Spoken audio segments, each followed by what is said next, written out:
Welcome to FPRMFI channel. Watch and listen to life stories of FPRMFI scholars. Let's hear testimonial from Rochelle Gafood. Nag-start po yung journey ko sa FPRMFI way back pandemic. I was grade 8 at that time. And pinatawag po ako sa school kasama yung manager ko. So, alam ko namin kung ano yung report artist yung kunin, but it was for scholarship purposes. So, sobrang thankful ko na pinalad ko yung mag-report ng foundation.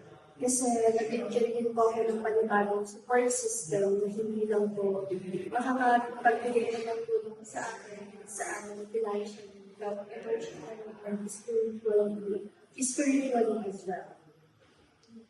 So, yung natutunan ko po, growing up, kasi ilang years na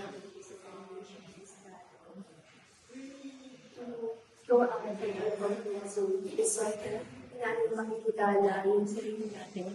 Hindi natin makilala ano yung makakaya natin gawin at ibigay sa community natin if we don't try to explore and take risks.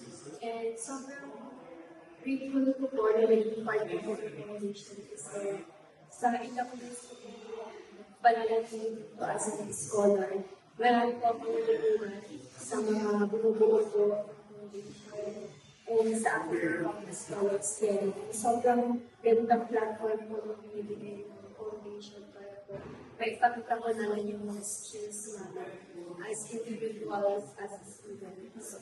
And yung mga activities na sinasagawa every Christmas and yung mga charity, sobrang life-changing po na kasi doon po namin mas nakikita yung value ng human, lalo na lang sa lipunan ng environment. So, sobrang nagkakasalanan ako sa foundation and I will always cherish every minute na na-spend po with the foundation fund. Thank you for watching.